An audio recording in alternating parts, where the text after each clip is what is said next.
where people are trying to teach you how to come in and trade actively in stocks.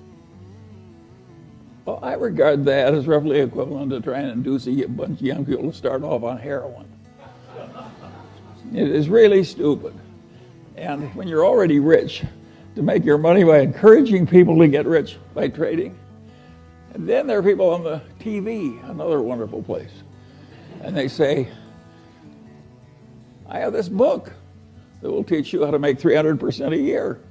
And all you have to do is pay for shipping, and I will mail it to you. How likely is it that a person who had suddenly found a way to make 300% a year would be trying to sell books on the internet to you? And it's ridiculous. And yet, I've described modern commerce. And the people who do this all day think they're useful citizens. The advertising agents that invent the lingo. And so in insurance, they say, the two people who shifted from Geico to the Glotz Insurance Company saved $400 each. But they don't tell you there are only two such people in the whole United States, and they were both nuts. But they mislead you on purpose. And I get tired of it. And I don't think it's right that we deliberately mislead people as much as we do. Let me tell you another story that I think is an interesting one about the modern life. But this goes back to a different time. And this man has this wonderful horse. And it's just a marvelous horse. It's got an easy gait and good looking and everything. It just works wonderfully. But also occasionally just gets so he's dangerous and vicious and causes enormous damage and trouble and breaks arms and legs for his rider and so on. And he goes to the vet and says, what can I do about this horse? And the vet says, that's a very easy problem and I'm glad to help you. He says, what should I do? And the man says, the next time your horse is behaving well, sell it.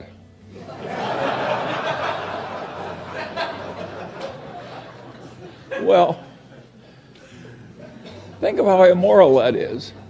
And haven't I just described what private equity has to do? When private equity has to sell something that's really troublesome, they hire an investment banker. And what does the investment banker do? He makes a projection. You can't, I have never seen such expertise in my whole life as is created in making projections in investment banking. There is no business so lousy it can't get a wonderful projection. But is that a great way to make a living, to have phony projections and use it to make money out of people you look right into the eyes of? I would say no. And by and large, Warren and I, we never tried to make money out of stupidity of our dumb buyers. We tried to make money by buying. And if we were selling horse shit, we didn't want to pretend it was a cure for arthritis. And I think it's better to go through life our way instead of theirs. And I think it's always been this way. I think there's always been chicanery. Think of the carnivals, the carny operator. Think how much trickery there is in a carny operation. And people just seek out the weaknesses of their fellow man and take advantage. And you have to get wise enough so you avoid them all. And you can't avoid them if they're in your family. I have no solution to that one. But where you have a fair choice, there are just so many people that should be avoided. My father had this best friend and client. And he also had this other client who was a big blowhard. And he was always working for the big blowhard, and he wasn't ever working for his wonderful client whom I admired. And I said, why do you do this? And he said, Charlie, you idiot. He says, the big blowhard is an endless source of legal troubles. He's always in trouble, overreaching and misbehaving and so forth. Whereas Grant McFadden treats everybody right, the employees, the customers, everything. And he gets involved with some psychotic, he walks over there and makes a graceful immediately. So a man like that doesn't need a lawyer. And my father was trying to teach me something, and it really worked.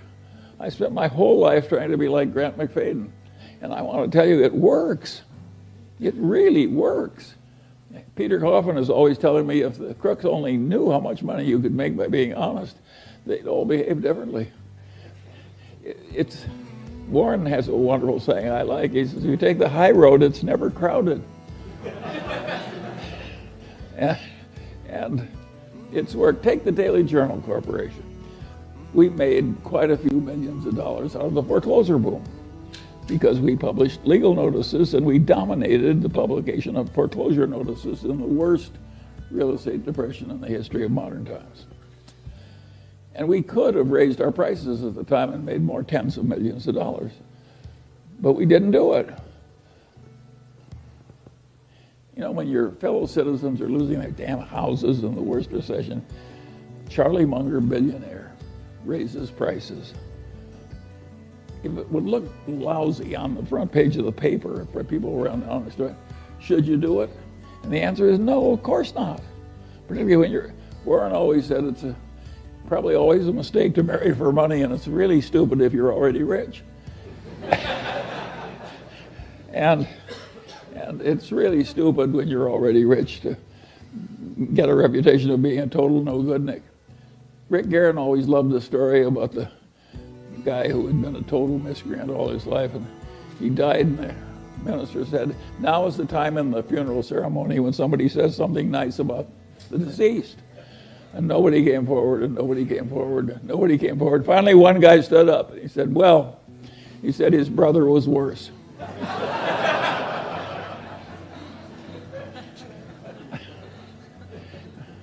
Well, you can laugh, but there are people like that.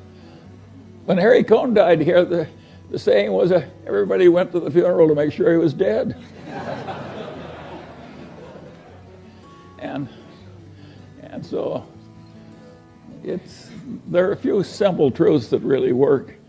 And when it gets to this difficult business the Daily Journal is in, I would say it is a real pleasure to be serving these courts and agencies. They need the automation. Other people are trying to take advantage of them in ways that we aren't. And we're struggling against the odds of a little tiny company. And we're taking a lot of territory. It's slow going, but the prospects are good. And of course, the nice thing about being rich is it doesn't matter if it's a little slow. And how do we get rich?